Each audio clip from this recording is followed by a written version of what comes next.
সক্রিয় মৌসুমী বায়ুর প্রভাবে আগামী 72 ঘন্টায় ঢাকাসহ দেশের 5 বিভাগে ভারী থেকে অতি ভারী বৃষ্টির সতর্কবার্তা দিয়েছে আবহাওয়া অধিদপ্তর। রবিবার দুপুরে ভারী বৃষ্টিপাতের সতর্কবার্তায় এ তথ্য জানানো হয়েছে। বার্তায় বলা হয়েছে, সক্রিয় দক্ষিণ পশ্চিম মৌসুমী বায়ুর প্রভাবে রবিবার 2টো থেকে পরবর্তী 72 ঘন্টায় রাজশাহী, রংপুর, ঢাকা, ময়মনসিংহ ও সিলেট বিভাগের অনেক জায়গায় ভারী থেকে অতি ভারী বর্ষণ হতে পারে।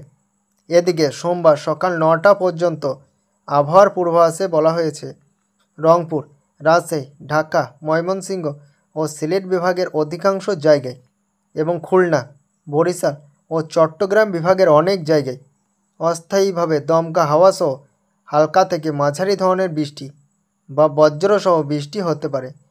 সেই সঙ্গে রংপুর, রাজশাহী, ময়মনসিংহ ও সিলেট বিভাগের কোথাও কোথাও মাঝারি ধরনের ভারী থেকে অতি ভারী বর্ষণ হতে পারে। রাজধানী ঢাকাসহ দেশের 5 বিভাগে অতি ভারী বর্ষণের আভাস দিয়েছে আবহাওয়া অফিস। সোমবার ভারী বৃষ্টিপাতের সতর্কবার্তায় এ তথ্য জানায়। সতর্কবার্তায় বলা হয়, সক্রিয় দক্ষিণ পশ্চিম মৌসুমী বায়ুর প্রভাবে সোমবার দুপুর 2টো থেকে পরবর্তী 72 ঘন্টায় রাজশাহী, রংপুর, ঢাকা, ময়মনসিংহ ও সিলেট বিভাগের অনেক জায়গায় ভারী থেকে অতি ভারী বর্ষণ হতে পারে। এছাড়া অন্য 3 বিভাগেও হালকা থেকে মাঝারি ধরনের বৃষ্টিপাত হতে পারে। সক্রিয় মৌসুমী বায়ুর প্রভাবে এই বৃষ্টি হতে পারে বলে জানায় আবহাওয়া অফিস।